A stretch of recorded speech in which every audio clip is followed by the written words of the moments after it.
a few hours later when we went to dinner at the hotel, and in the middle of the night, I had sudden cardiac arrest.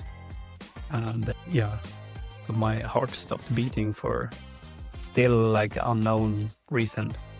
And as luck had it, I had Enya there, and she woke up and performed CPR and called 911. So 5 weeks later, I ran at the Tryouts and ended up in the national team, and then at the AWC in October.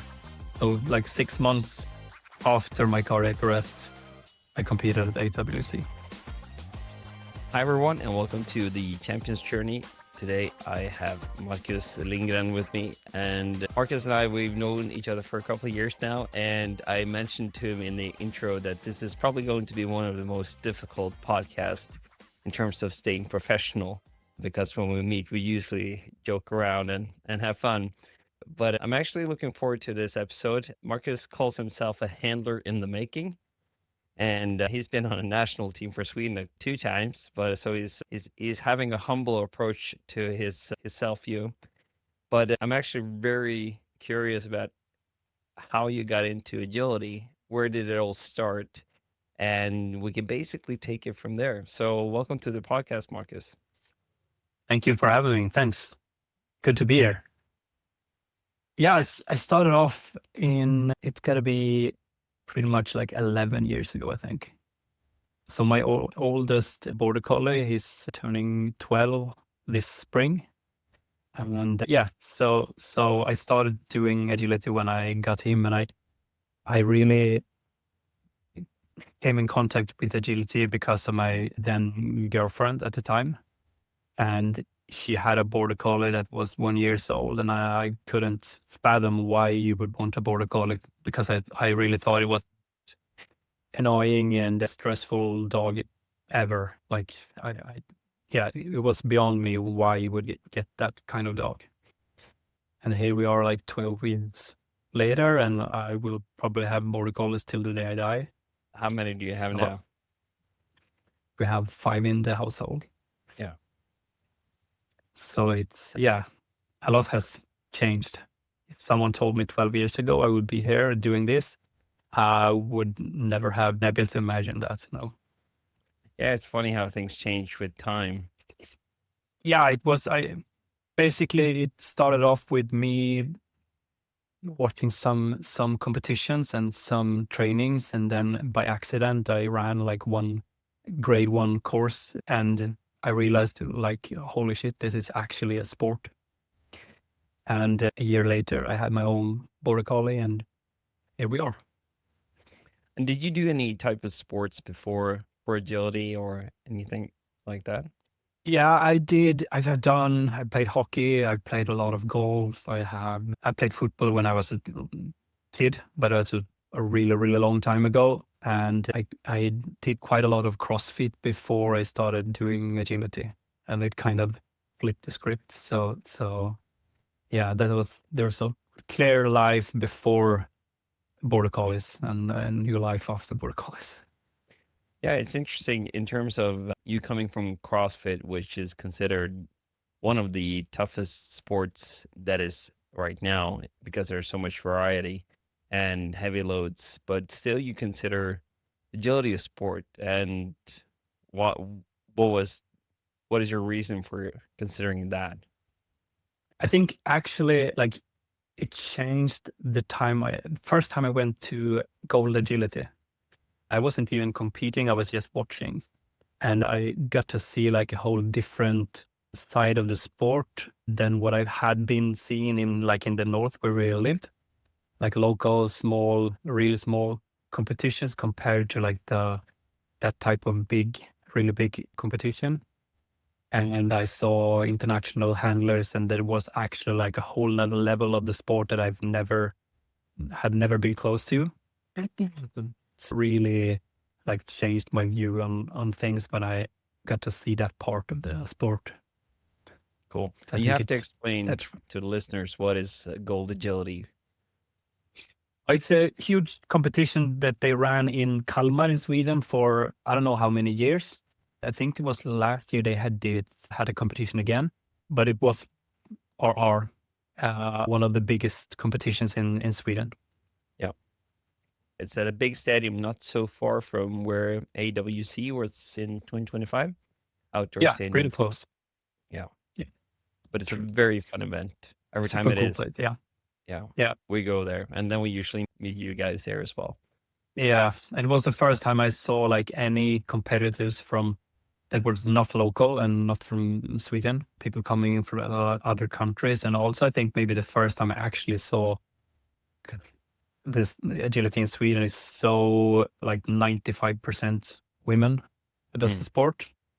And I realized like there was actually a lot of guys doing the sport internationally.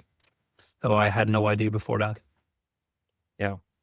So this new perspective of the sport, how did that influence your inner motivation in terms of where you wanted to go and what you wanted to learn from the sport? I think like for me, for quite a long time, it was a like side project or hobby where I thought it was really fun, but it was also a sport that you only did it during the summer month in the north. You did agility from May to like September, maybe, and then you did something else during the winter. There were no halls, there were nothing you could actually like do the sport all year round. So for quite a long time, I did herding and agility as well. And I didn't actually really like competitively, seriously compete until I would say maybe until I started running Sushi a few years ago. So that like flipped the script for me actually to kind of be able to step into that really competitive agility. And yeah, it's since then it's the whole like, I mean, we live agility now. It's what we do. It's the every day, every week thing. And before then, it was just pretty much a hobby. So I think, yeah, I look at it completely different now than a few years ago. So for a person that still has this on a hobby level, what is the difference in terms of going from having it as an activity to being a such huge part of your lifestyle? Yeah, it takes. I don't think it's totally up to you what you want out from the sport. I mean, if you're content with having it as your like the fun summer thing you do with your dogs, that's super. But then at the other end, it's this the sport is developing so fast, and like to be in the top few percent of the sport now, it takes so much more than just a few years ago.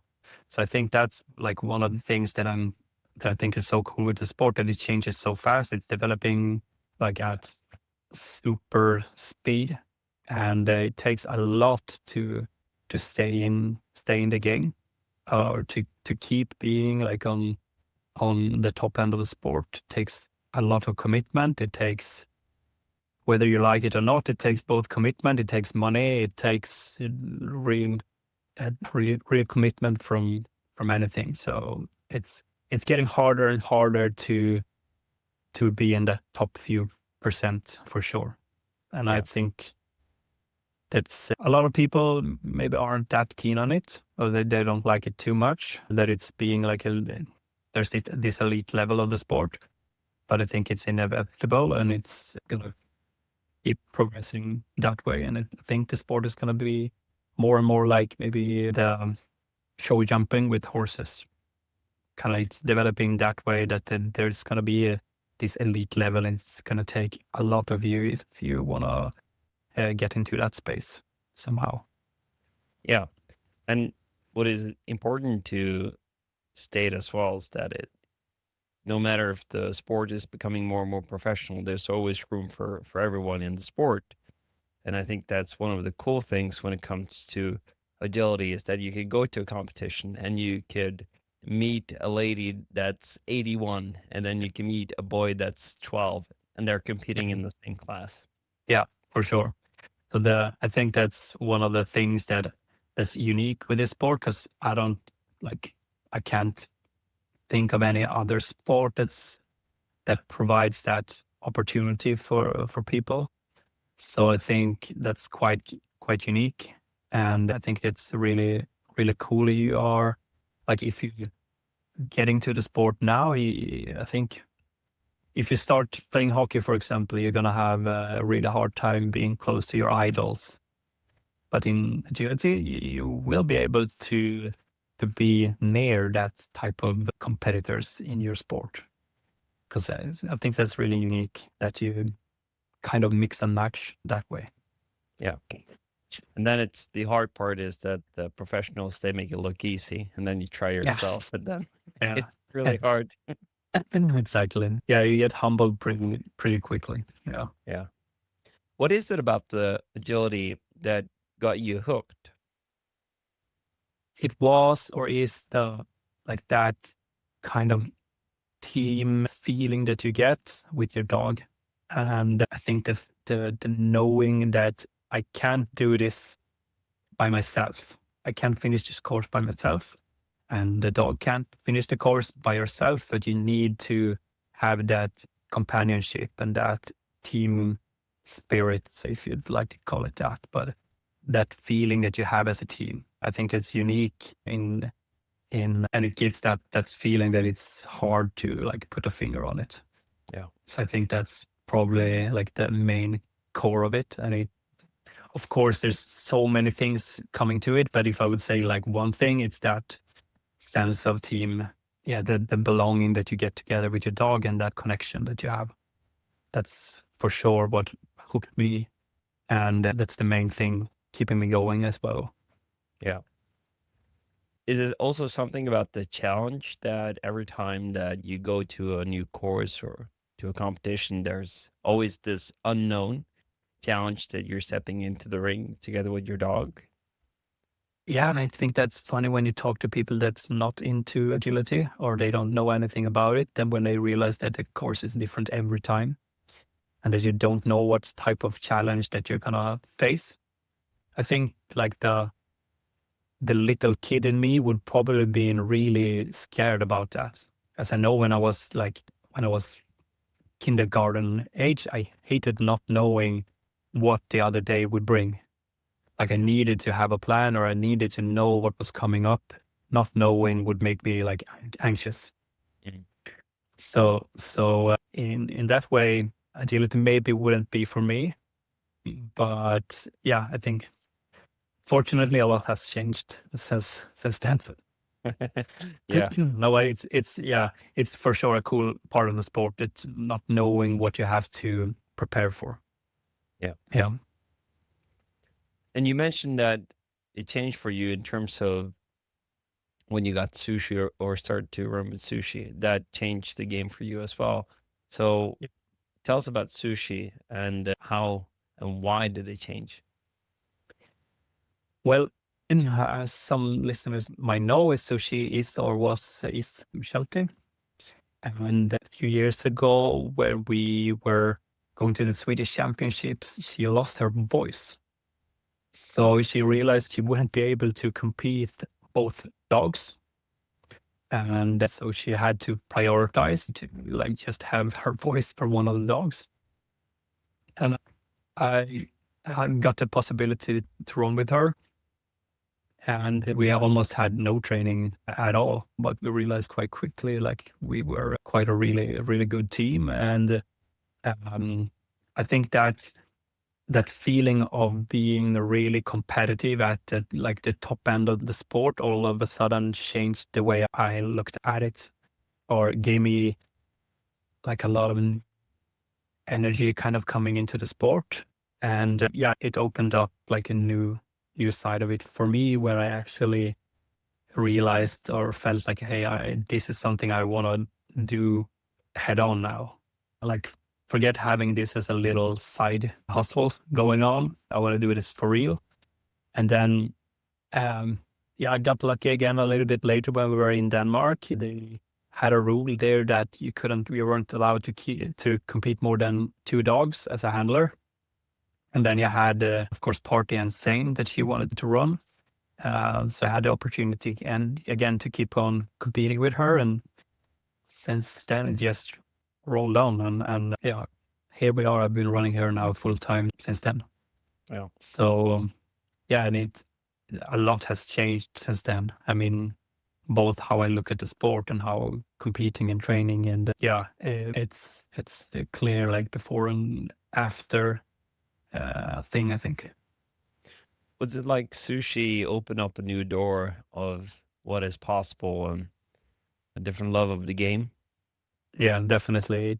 It opened up the side of like the super competitive side of the sport, and like being a part of that really stimulated me to actually put my head down, work and train, and like really commit to actually doing this. Also, I want to like, because she has so much potential, and you want to take care of that potential and like really deliver on that as well. So it wasn't all like all fun. You feel a little bit of pressure as well to like, okay, I know I have this amazing dog now, but now it's I have to really step it up. If 'cause, I mean, even though he's an amazing dog, I still have to be a better handler. I need to train better and smarter and more than I've been doing before. So it's taking a lot to get to know her and to adapt my handling, coming from a large border collie to a really super fast small sheltie. So it's been one hell of a ride. That like if someone would have said that I would have the possibility to run at AWC, I probably wouldn't have thought it was possible a few years ago. Yeah. Yeah, talking about AWC, let's go a couple of months before AWC and before the Yeah. tryouts. Yeah. You had a trip to Norway. You were at during the Easter competition in Kongsvinger. We met and we talked several times, and I remember so well because you said, "Oh, I'm so tired. It's a long drive, but I'm just so tired." Yeah. And then the Maybe next it was a day, long drive. it is Yeah. a long drive. But then the Yeah, next it day, was 16 hours or something. yeah. But then next day you didn't show up. Yeah, so it must have been weird also for everyone around, maybe not knowing what happened and anything. But yeah, so I had a really good day actually competing. Had I think it was 1 or 2 clear rounds that day, and I won. I think it was the jumping class or something. Yeah, you beat How we went. Eli, didn't you? Yeah, You got yeah, in second place and you got in first. yeah. So it was a good day.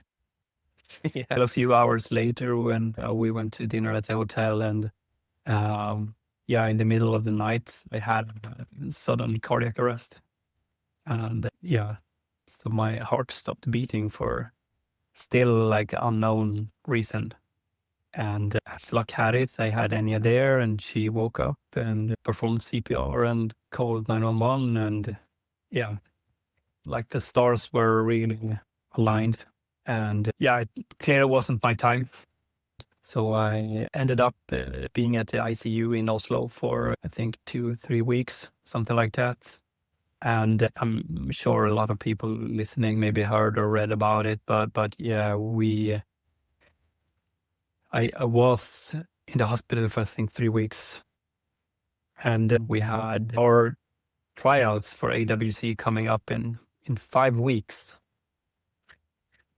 Like, not getting into like all the details, like the first weeks where we didn't know anything at all and how I would be able to walk or talk or anything like that. But quite quickly, I decided that my goal was gonna be to getting to the national team and compete at AWC.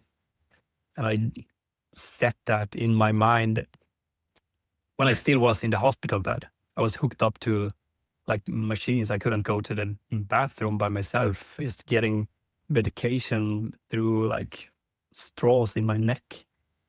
And I showed agility to my doctor. I said, like, asked him when I could run agility again. They kind of laughed at me and was like, yeah, you might be able to do it out, but it's gonna take a long time. And I think like right at that moment where they kind of, that you can't do it. I think that's when it's set in to me that I will do it. I'm gonna, no matter what, I'm gonna give it everything I have and make sure that I'm getting out of this hospital and I'm gonna run it. Gonna be at AWC. I mean, and also like it sounds almost stupid now being there and having the goal to be in AWC. I could have been like, hey, I'm just gonna run agility this summer, but the goal was to compete at AWC, which I'd never done before. I'd never been in the national team before. And still the goal was to end up there. And I think a lot of it was just that when someone said that you probably can't do it, then it kicked in something just extraordinary, I think, in me that for some reason made it possible. So 5 weeks later, I ran at the Tryouts and ended up in the national team, and then at the AWC in October. So like 6 months after my cardiac arrest, I competed at AWC. And I think that whole year was so crazy, and it's I mean, it's still ongoing work for me, but that year was just something, it's hard to describe. Really crazy. Yeah, it's I mean, I think about it quite a lot, like what happened, what was so special between me being in a hospital and actually reaching that goal. And I've been really fascinated about it. And I think it has opened my mind a lot to what's actually possible when you really set your mind to something. I think I've never had anything else in my life that I've been so invested in and so committed to. And it just showed what's possible when you actually commit in that way. So I think that really, in a way, I think those 6 months were some of the best time in my life, weirdly enough. Like coming back from being dead, and just the way you look at life and how you see everything around you completely changed. And just that, like the type of lock-in and focus and commitment, that's just unreal to me when I think about it now as well. And I've been struggling a little bit with it, like afterwards as well, because I miss it. Because it's not easy to be in that state, kind of when your life is not depending on it, in a way. Gotcha. It's that feeling of flow. Yeah, and I think like I've been questioning myself also, like why could I do it in that way then, and why do I find it hard in other parts of my life where like goals and focusing on things, like really committing to stuff like that, why do I find that hard? And so it's been something that I've been working a lot on, like mentally, for the last year, I think. And I realized, like maybe just a few months ago, actually, like when I've been thinking about it, like one of the main differences now compared to then or early before, like trying to set goals and everything, was that I was totally okay to not reach my goal. Like I set that crazy goal, and I knew it was going to take everything to reach, but I was also okay with the journey there, with the progress of maybe getting there. Like I knew that even if I don't make it, I will have committed myself 100% to this. And I will have done everything in my power to be able to get a chance to reach that goal. And I think that's like one of the absolute main things that I've been struggling with other types of, like when I've been setting goals for myself, is that I'm afraid of what's going to happen if I don't reach the goal. So I like fall back to and not committing, kind of saving myself from the pain of not reaching my goal. But at that time, I was in a whole nother state of mind that I was completely fine with not reaching it. And I think that's what made it possible. Yeah, and Because it's that maybe commit. Yeah, it can 100%. also be not the fear of losing, because when you start there, like we can probably say that when you were in the hospital, you were probably at bottom. It's like you've never been that low ever. Yeah, for sure. And having something to sort of like a North Star that you could go towards. And it really didn't matter because it would take you out of hell, basically. Yeah, And so you had nothing to lose. for sure. And it's also like, I think maybe for the first time, like setting goals, I didn't weigh myself down with expectations also. Like, I think I'm probably not alone in that you set a goal and you weigh yourself down with a lot of expectations. That's maybe not helping you to reach that goal. And for me in that time, it was just, I knew the progress was gonna be worth it either way, making the goal or not. I was gonna be so much better than I'm right here now in the hospital bed. Like everything I do from now on is gonna be a benefit to me. And I think it's really easy to set a goal and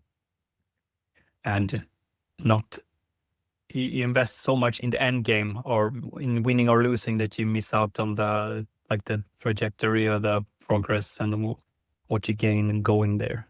And this is like really recent realization for me. And I realized I've done that like for so much in my life.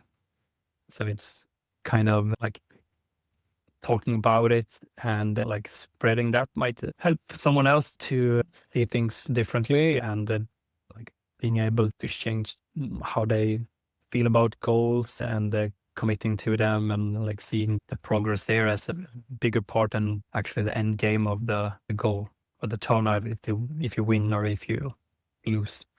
Yeah. One of the things that I talk about a lot when it comes to goals is that you should set a goal that's outside of your comfort zone. And the reason why that is recommended is because that will force you to grow. It will force you to develop new skills. It will force you to face the uncomfortable parts, but then master that. So it's expanding your comfort zone, basically. And you can only do that by going outside of your comfort zone. If you stay within your comfort zone will also shrink. So your comfort zone is very dynamic. And it's better to voluntarily go outside your comfort zone to make it grow rather than just staying put and experiencing that it shrinks, because then everything becomes uncomfortable, basically. And you set a specific goal and you probably use the SMART framework, which is specific, measurable, attractive, realistic, time-bound, yada, yada, yada. And you do that just to be clear on things. And if you fail to reach that goal, that specific goal that you set, but you had growth in the process, you have not failed, because the purpose of setting a goal is to grow. And this is something that I had to instill in myself. And I'm also trying to instill in others, because that's the difference. If you go to an event and you lose, but you become so much better as a team, as a handler, you develop the dog, you learn new skills along the way in preparation for that. you haven't lost. You've grown as a team. Yeah. And that's a different perspective. Yeah. And it's, I think that's really been like an quite recent eye opener for me to look at things in that way. And I can feel that it's helping me uh, to set a goal that I'm not comfortable with. And to look at the progress or the process a lot more than the actually end game or the end goal. Because I've been for sure one of them that set a goal, and that's the only thing I look at. Like that's the goal, or you reach the goal or you don't, and if you don't, you fail. So that's been like my view before, and so being able to see it in a different light, it's really an eye opener, and I wish it for a lot of people to be able to see it that way, because it opens up so much progress, and like being able to not you don't end up being that disappointed if you don't reach that super specific goal, because you look at the journey instead, and it's not as scary to set that big goal either, if you have that mindset. Yeah. You talked about expectations, and that is one thing that I see, especially with people as they progress in the sport. The expectations become higher. They think that once I get to that level, then I will be happy, satisfied, whatever. Yeah, I think that's the main thing in everything. It doesn't matter if it's your salary at work, or if it's the nicer car, or the bigger house, or whatever. There's always the next thing, if you believe that you're gonna be happy with the next thing, or when I'm there, or because it's just another step. There's another horizon. There's always something more, and like going back to like the cardiac arrest and everything, and kind of my view of things also changed since then. Just, I mean, I had we had a super nice car, and that we quite recently bought, and just one day I realized, like, hey, this is not giving me what I thought it would when I got it. Like, I started to despise it because it was just, I knew what I thought I got when I got it. Like, this is going to give me that thing, or scratch that itch, or whatever. And like seeing that, no, it's not a material thing that's going to get me happy, or ending up at that specific goal. You have to find other things that makes you happy, and like in the progress, that moment in a win, it's there for a few seconds, then it's gone. Even if it's AWC or Swedish Championships or whatever, it's the next day it's gone. One of the things that comes to my mind is a quote I heard from this motivational guru called Tony Robbins. And he says that if you exchange your expectations with appreciations, your life will change. And I'm kind of wondering, because my mind goes back to you, let's say, lying on the bed in a hospital in another country than where you come from, and you just survived, and you got a second chance. And it's like the appreciation of just being alive is just, I could imagine, was just amazing. Yeah. Yeah, I think that's it's super hard, probably impossible to describe, but for sure it's made me think a lot more about what's actually making everything worthwhile. What's the things that really, really matter that's around you. Like a car, I realized super quickly, and I don't even want this car, so I'm getting rid of it. by accident also, like if you just shortly afterwards, our other car, I slid it into a ditch, and it was just maybe a few weeks later or something like that when we got home. And so I crashed it into a ditch. It was super slippery outside, and I got out of the car and I looked at it, and it didn't bother me for 1 second. Mhm. And I realized, like looking at the car standing nose down into a ditch, that if this was 6 months ago, it would have bothered me the hell out of me. I would probably be like, "Oh, this is so annoying. It's going to cost me a lot of money. I have to get it repaired." It's just, and I would have nagged on about it. It would have bothered me so much, probably destroyed that week for me. And I realized standing there looking at the car, is that I didn't feel anything. It was just, okay, that's plastic and metal. Mm. Doesn't matter me one bit. And I realized like that it doesn't, that thing doesn't define me in a way, or it doesn't matter really. It's just something material.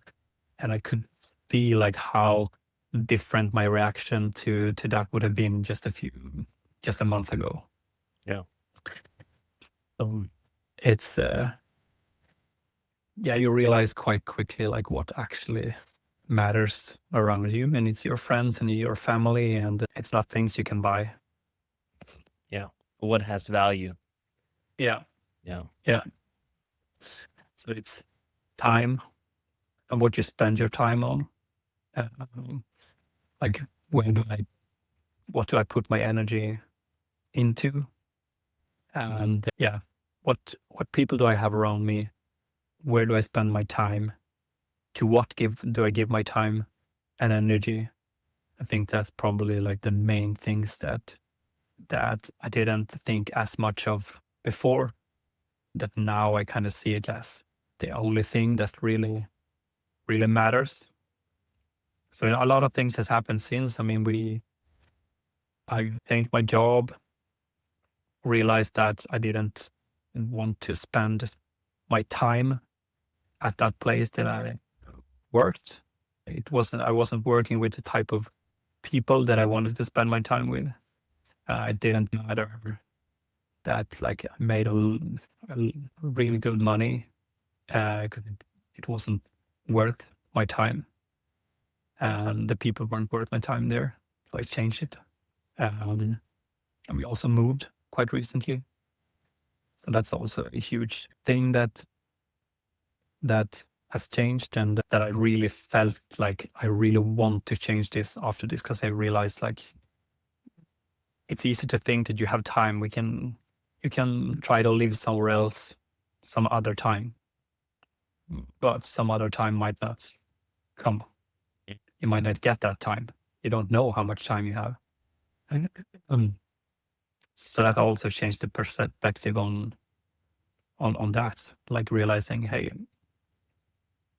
if I want to do something else, you better do it, because you don't know what tomorrow brings, or if you'll still be here, or if you're, yeah. It's quite painful, like how fast things can change. Any heads up whatsoever.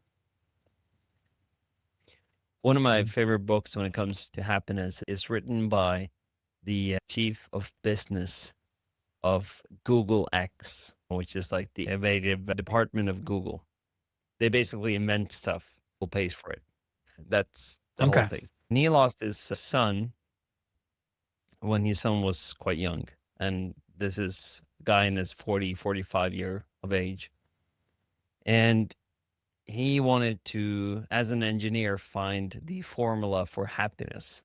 And the way that he has described it and written it is that it's almost like a seesaw. And he actually uses a seesaw as a picture and metaphor for it. On one side is what you expect would happen out of life or from an event or from a person or whatever it might be. And then it's what happens. And that controls your state of happiness. So if you were to expect it to rain today and it rained, you will be okay. That was expected. If it was expected to rain and it was sunshine all day, you'll be thrilled, right? If it was expected sunshine and it rained all day, even snowed, then you would be miserable. And that's how our brain works. And we have these, as you say, either expectations of how life would be and turn out, or expectations of ourselves when we set new goals. And we push these higher and higher and higher. And when that doesn't happen, it causes a state of misery. And that's the hard part, find the balance there in terms of setting goals, but ensuring that you're not setting too high expectations. And it's kind of, when I think about it, it's kind of, as you say, you've been pondering about when you went from 5 weeks from the hospital bed to going to national tryouts, and then 6 months later you did the impossible to be on AWC and compete for Sweden. It's almost like you went into that state where you just said, this is what I want, and I'm going to do everything that I can to get it. But I don't have any expectations of me, and neither do everyone else. Mhm. And that kind of gave you this highway. Yeah, for sure. And it's like at that time, of course, there were like other circumstances. Like the only thing I had was like, I'm gonna get better. I didn't have to think about work or other things. It was just like a really like kind of I wouldn't say it's selfish, but the only thing that was there was to get better and do it. The goal of being doing agility. And so, yeah, there was no expectations, and I could feel that competing as well, and also running the tryouts and everything that I knew I had already won just by being there. Like, even if I wouldn't have stepped on the starting line, just sitting there inside the arena, I had already won. Yeah. So that was really like the where my mind was at that time. I'm sitting here, I've already won. It doesn't matter if it's a clear round or if a disqualification or however this ends up going, because I've already won. And just being here is the biggest win ever. Like every day was just huge win. Yeah. Like walking a little bit longer walk was a big win. Sitting on the like going on a treadmill or sitting on a bike or just everything was a first, and everything was like already won. So I think that freed me from so much pressure, and I'm really certain that unlocked like this potential of being able to like deliver on my goals, or like being able to do what I did just by not being mentally strained by those expectations. I think there's a lot into that, and I think you're able to unlock a lot of potential in people if you're able to stay in that type of mindset. Yeah. And I can't. I mean, I can't say that I can just flip a switch right now and be in that state that I was back then, because I mean, a lot of water has passed under the bridge since, and I mean, I can miss that feeling, because it's not an easy state of mind to find or to be in. So that's something that I'm working on, to be able to find a part of that, at least. I'm not sure if it's possible to completely be in that state again. I don't know. Maybe it is. But it's something special that I haven't really felt any other time in my life.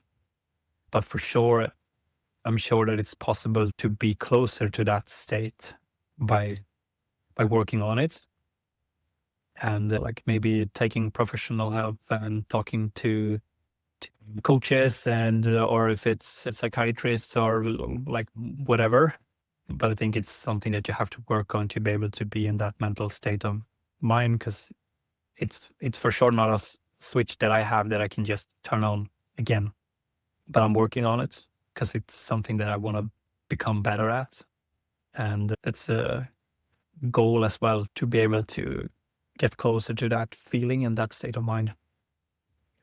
It's kind of like the way that I would probably describe it, and you can sort of adjust to it if you want to and comment it. It's almost like you had the freedom to pursue what you want or what you wanted, Yeah. and also the freedom of expectations.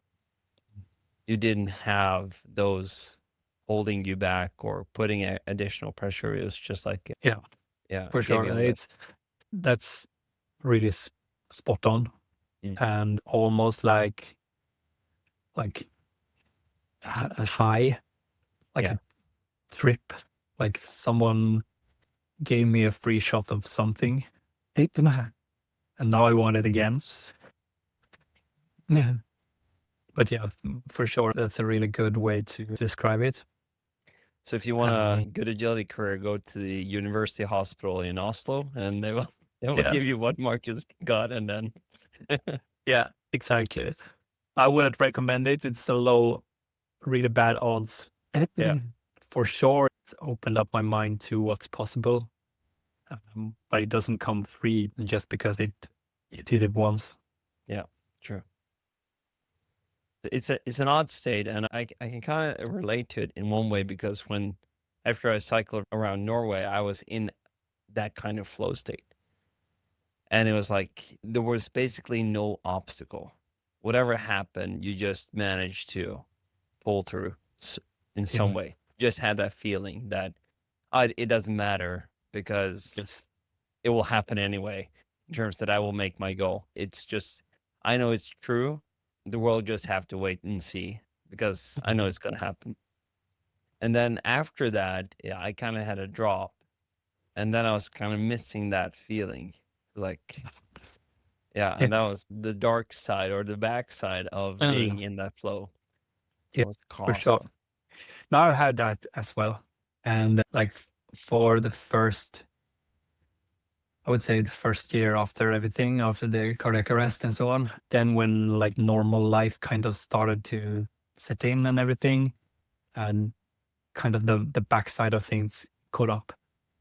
And I think I said it like before, maybe, that it's in a way I can really miss it. And it's really, really hard to describe to someone, but it's just that complete feeling that you have in, like, from the tip of your toes to your fingers, where just your whole body is in sync for some reason. It's just, it would manage whatever. And if you've ever felt it, then it's hard to, since you don't have that switch, to just turn it on. And it's a really unique feeling. Maybe I'm able to find another way to progress this and keep on working on finding that, like, that mental side of things. But it's hard to describe if you haven't really been in that type of situation where you just been 100% sure and committed on anything in your life, that you're actually, it's just it. There's nothing else. And nothing that could sway you from that path. So special, weird feeling. And it's, at the same time, it's like when you have that hyper focus, it's not necessarily sustainable in a everyday life for a very long time, unless you have a huge amount of staff just doing all the other stuff in your life. Exactly. Yeah. Normal day catches you someday. Yeah. But most people, yeah.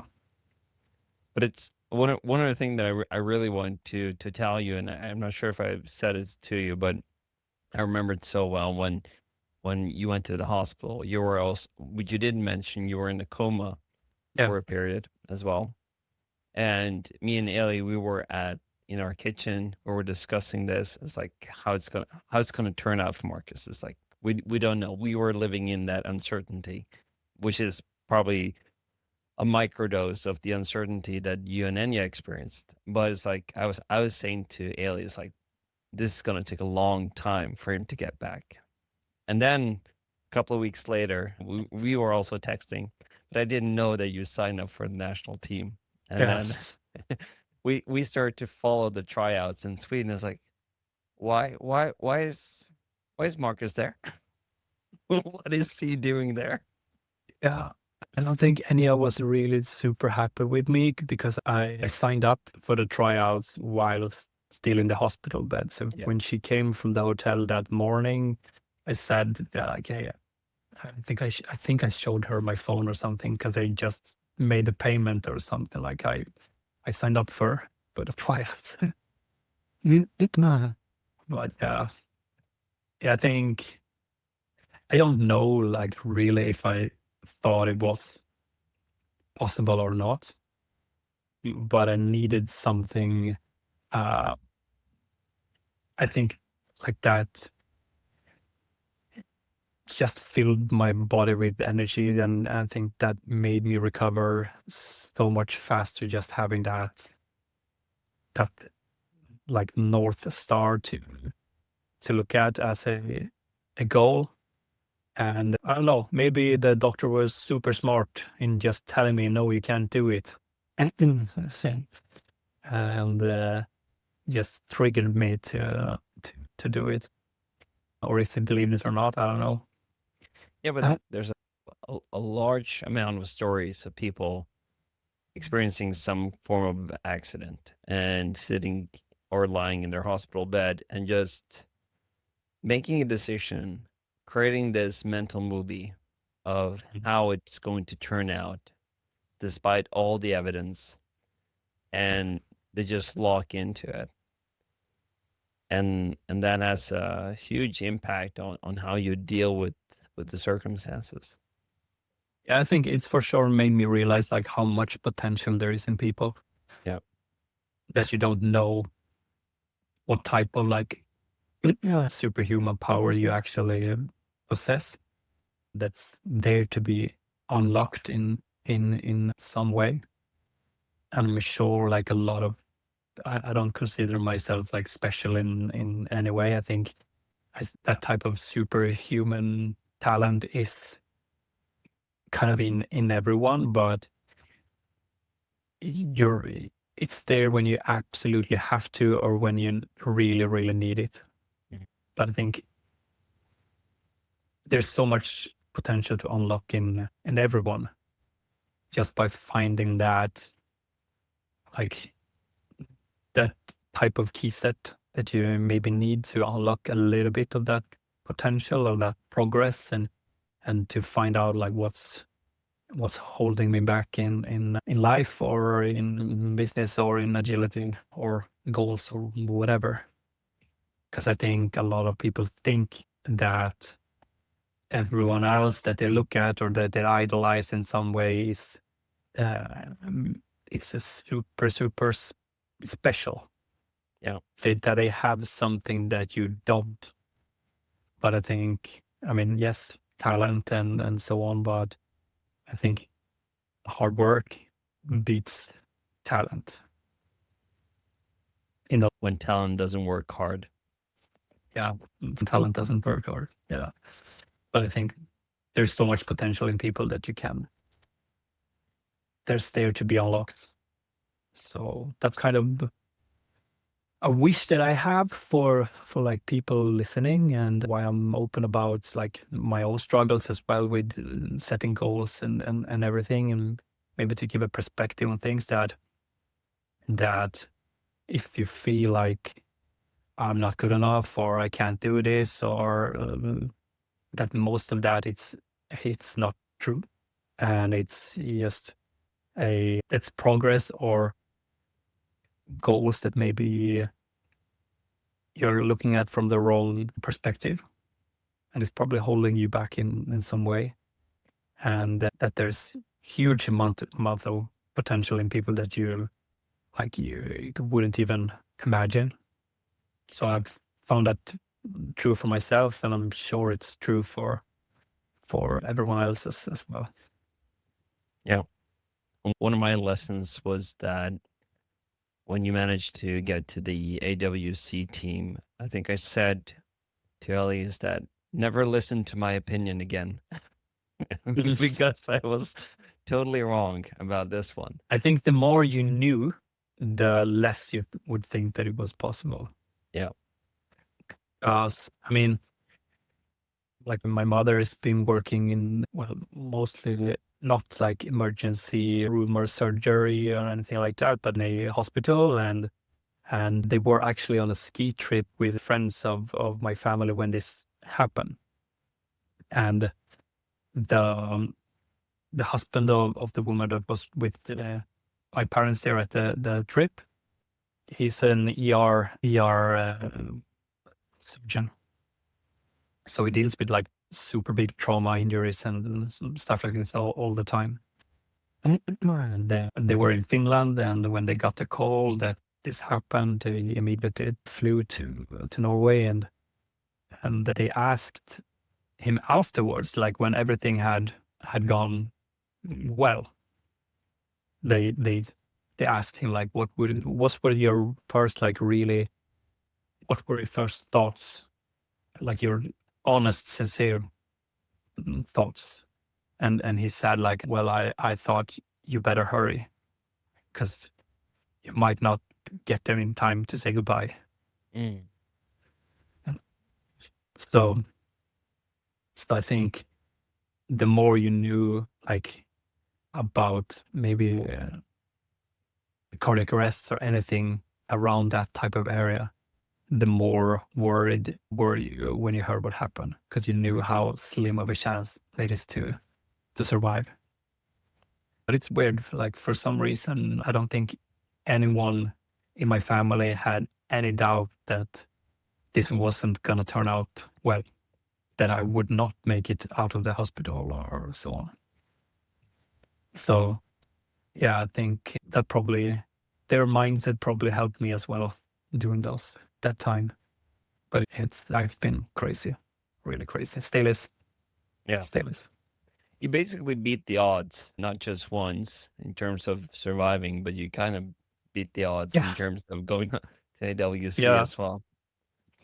Yeah, might have been like the same chance maybe. I don't know, but yeah, I think there's like a 6% survival rate if you have a cardiac arrest outside of a hospital. So 96 out of 94 after 100 people die. If you look at the whole of Europe, I think. So I'm glad like none of my family or people around me maybe had that type of statistics in their mind when this happened. But yeah, I really beat the odds. So now we're just aiming for not to do that part again, but to get into the team again in the tryouts this spring, and goal is AWC again. And I'm trying to set my goals with being okay, that I'm okay with not making it, but I'm really, really looking forward the progress that I will have getting there. I'm really committing to it, trying to get into that, a little bit of that state from 2024, or was it 2024, to really progress with that mental state. Yeah, and it's probably managing the expectations, which is the toughest challenge. Yeah, and I think it's easy to think that other people have expectations of you, but I think you're putting those expectations on yourself. I don't think other people has that power to put that weight on you, but I think only you can do that. Yeah. But yeah, for sure, that's the goal. And even if we don't make it, we're going to be a heck of a lot better when we're there than when we're starting. So hopefully we'll get there. Yeah, I think so. And sometimes it's one of the things that I think helps set a huge amount of expectations is also in the SMART framework is time bound. For the purpose of having it set in time bound. So let's say that I'm going to get to the national team in 2026. If you set that as a goal, and let's say that it doesn't happen, then you feel like a failure because you set a time. And the thing with the time bound is that the purpose is to create urgency so that you take action and that you start to work hard towards it. But you're also guessing. It's like you're sticking your finger into your mouth and then into the air, and you're making a guesstimation of what you will be able to do with a lot of variables that you cannot control. And that is setting very high expectations for people, too high, and that is creating negative pressure rather than positive. And one of the things that I often say is that, okay, if you miss, just move the deadline, like move it a year. It's like, just stick to the goal if that's what you want, but just move it a year. You guesstimated and you guesstimated wrong, and then you still have a chance.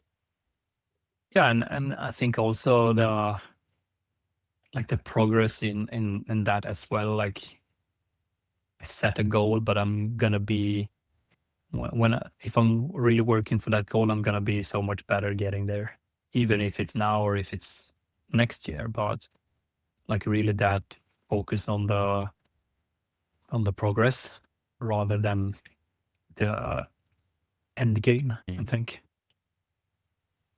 And I find it super interesting, and it's like really something that I've realized that I needed for my own both agility wise and other things like in private life as well, to be able to flip that view on goals. Yeah. I think I'm probably not alone in having been setting lower goals to protect myself from feeling like I've lost, or protecting myself from feeling like I'm let down or something like that, because I've only looked at the end game or the outcome of a specific goal. Like, it's either black or white. It's you win or you lose. And if you lose, then it's just everything is down the drain. So that's been like something that's been haunting me, I think, a lot. So that's something, if I have one like New Year's resolution, it's to not getting that trap of looking at goals in that way. So going for what you want, in a way. Yeah, going for what you want, but really where the big thing is actually committing to it and putting down the work and seeing that it's actually the work in getting there that's the whole thing. That's the progress, and it's the progress you want, and not the end game, not the end goal. There's a cool thing that I learned. I can't remember where I learned it, but my mind will probably start searching for it in my library of books. But it's when you can switch. When you set a goal, the next thing that you need to do is that you need to switch from calling it a goal to calling it a project. Because what helps there is that a goal is something that happens in the future. Yeah. And you're a failure until you reach it. Yeah. When you flip it to a project, it's something that you can act on here and now. And it's something that you're working on. Yeah. You're a success as long as you're working on it. Mm-hmm. Yeah, and that's true. That's a really good way to look at it. Yeah. And I remember the book. It's called Super Coach. Yep. By Michael Neal. There, I had a book here. Oh, okay. Put it in the comments. Put it in the comments. Yeah. But it's interesting. And I think that a lot of people have different struggles when it comes to goal. But again, it's if you're protecting yourself or trying to protect yourself and lowering the bar, it's like, yeah, then you're not necessarily playing the game either.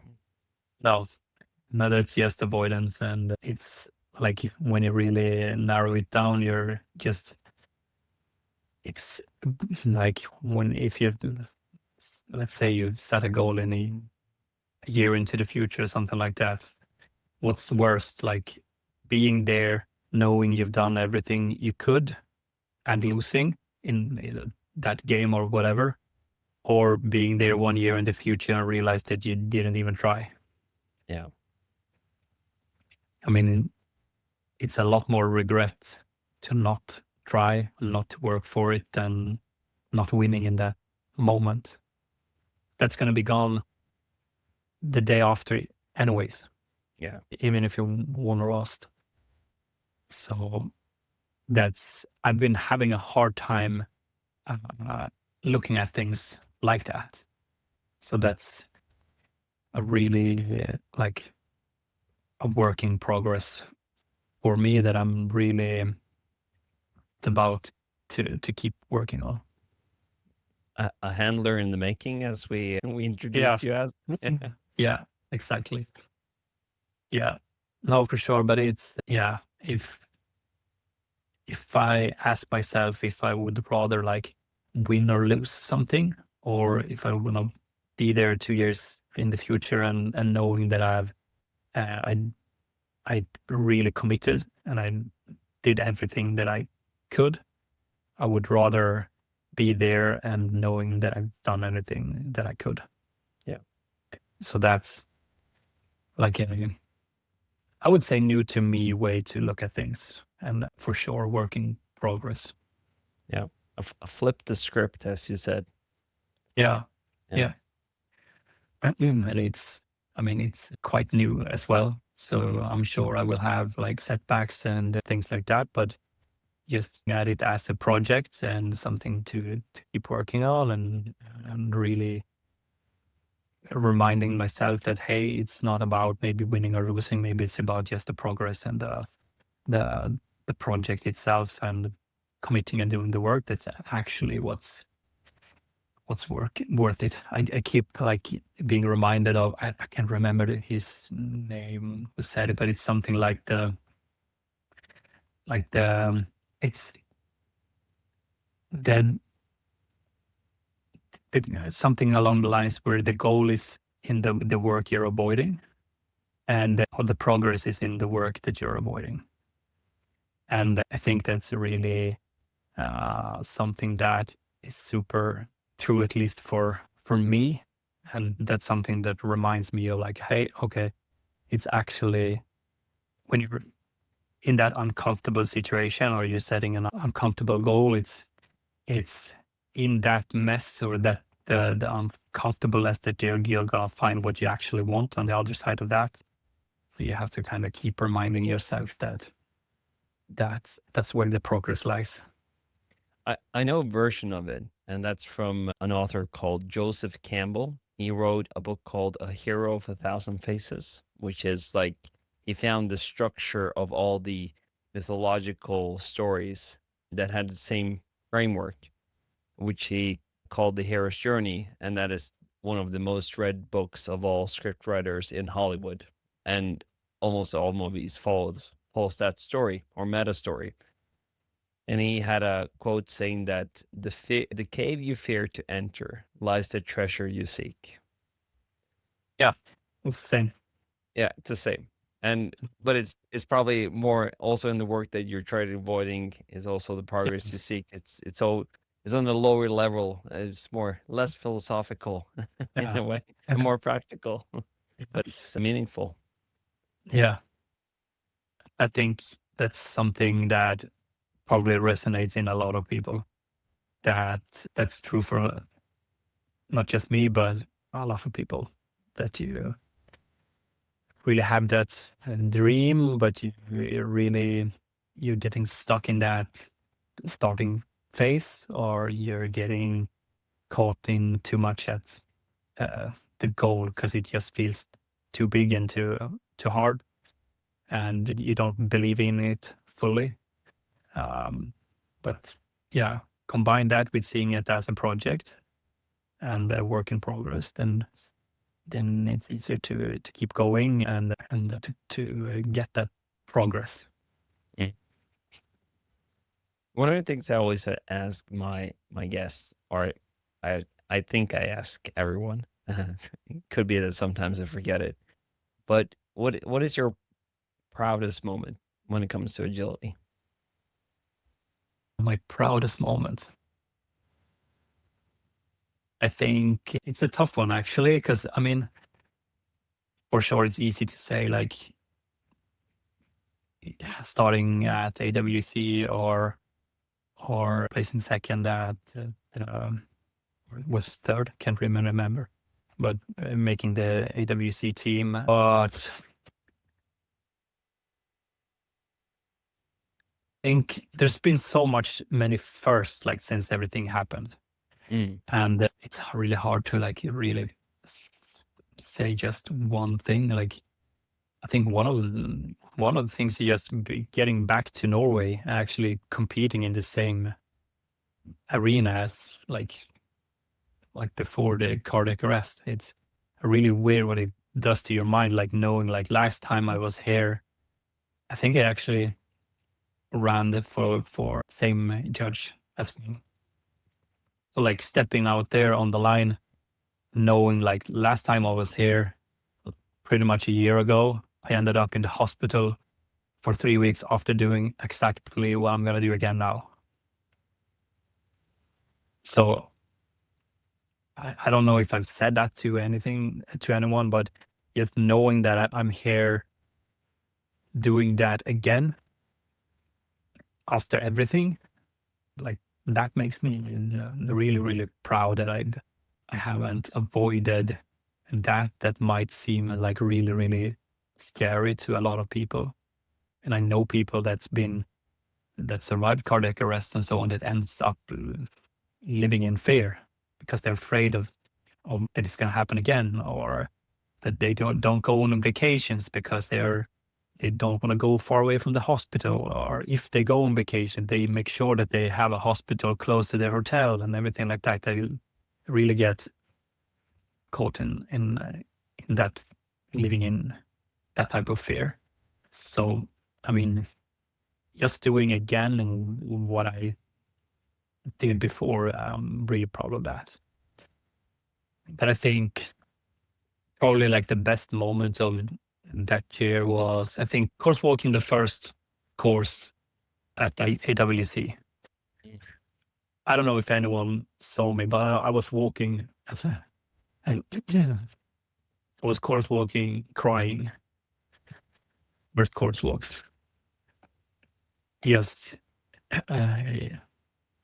like realizing that like I made it there. So that was super surreal. And really thinking about like everything that had to happen for me to actually be there. Everything from Enya deciding, no, we're not going to stay at Jan Egel's place. We're going to stay at the hotel, to waking up, to performing CPR, to calling both police and ambulance. And then the police, I met them last time we were in Norway. And he said that they have a district it's like 1.5 hours across. They could have been almost 2 hours away. And when they got the call, they were in that tunnel, like a few hundred meters from the hotel. So like they were super close. Everything was just aligned. And how fast I ended up going to the hospital in Kongsvinger to then to Oslo, having the best care ever. And yeah, there's just a million things that had to go 100% right. And yeah, just course walking the first course there was crazy. Yeah, I think I walked there crying for 8 minutes. Yeah, and you probably make a couple of the people listening to this podcast cry as well for the last maybe 2-3 minutes. Maybe, yeah. No, but I was just so thankful for everything, because I mean, from the beginning, I also had a lot of problems with my memory. Like I had really, really bad short-term memory for quite a long time. And when we came to the tryouts, I didn't know if I was going to be able to like remember a course. So that was like, I hadn't course booked a whole course in those 5 weeks. And I didn't really know if I would be able to remember the course when I was like stepping out from the hall. Yeah, so like everything like that was just, we talked about the like expectations and so on. Like I didn't even have expectations on me to be able to remember the course. So just every little thing was just win, win, win, win, win. So yeah, I think the superpower came a lot from being free of expectations in a way, knowing that I've done it all to get here. So now I can just enjoy it. Mm. Yeah, I think so. But yeah, to your question, I don't know if that was the proudest moment, but I think it was for sure one of the best moments. Yeah, and I think a lot of people were proud too, in terms of seeing you there. Yeah, I think it's been really weird to like realizing afterwards how much people actually were affected. And like still almost soon, it's only 2 years ago in March. It's like hearing that so many people were affected by it and also made changes in their lives afterwards, like everything from doing CPR courses to making sure that their halls have defibrillators or they have it at work or just stuff like that. So it was really weird. Like, I mean, I think I've been at quite a few AWCs with Enya. And I mean, of course, everyone knows her, but it was really surreal. All of a sudden, everybody knew who I was there. Like super, super weird. Yeah. And yeah, I enjoyed talking about it to people because I realized that I've had some really, really good conversations with friends about it and maybe adding perspective to things, both and in life and that part of it. And it kind of gives me something that's positive about everything that's happened. It's easy to look at it and it's just, oh, why did this happen to me? And feeling negative about it. But talking about it and with people kind of gives me a way to look at it from another perspective as well. So yeah, that's why I don't have any issues talking to people about it, even if it's like a really surreal, crazy thing to talk about. Yeah. But I've had some of our a lot of really, really good conversations with people talking about it and digging into it a little bit. Yeah, at a deeper level than normal. Yeah, I mean, most of the time it's just, hi, how are you? Good to see you. It's not that often that you spend time in the deep talks with people. And it opened up that for me as well, to be able to maybe to have other types of connections, deeper connections with people. And I enjoy it. And if it helps someone in any way, then I'm all for it. Yeah, me and you were still on the sending funny reels on Instagram to each other. Yeah. Yeah, but it is interesting and it's always fun and it's different. You get a different connection to people when you have a deeper conversation, and kind of allows you to do that, and that is unique.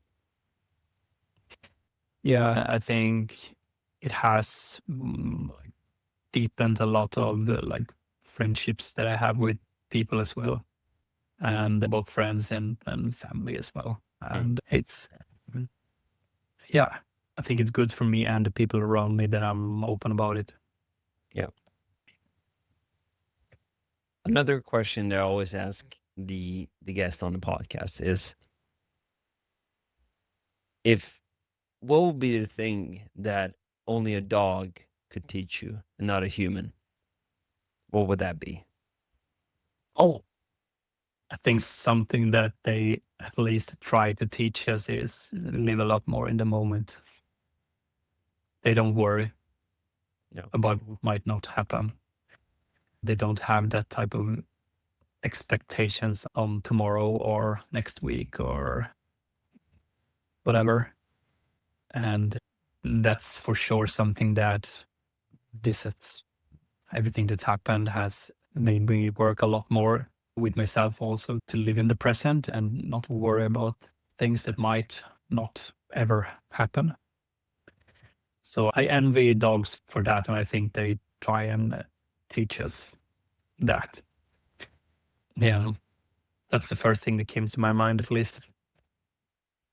Meaning of life is food, toys, and going for a walk and doing agility. Yeah, sounds pretty good to me. Yeah, me too. But yeah, I'm sure there's other things. But that's, I think that a lot of your happiness is connected to those types of. I mean, we talked about expectations before as well, and I think that's a key thing the dogs have, that they don't expect in that way or thinking in that way. They're in the present. Yeah. I'm pretty sure. Yeah, I agree. I definitely agree. I really appreciated that you said yes to joining on this podcast. It's always fun to talk with you. We're probably going to have more conversations and funny reels being sent back and forth for sure. But I really appreciate that you actually choose to be open and honest about what has happened, but also in terms that you were open and honest with the goal setting part, that's a struggle. I don't think many people would want to admit that. So I really appreciate that. And thanks so much for coming on the show, and thank you for sharing your story. Thanks for having me. It's been great.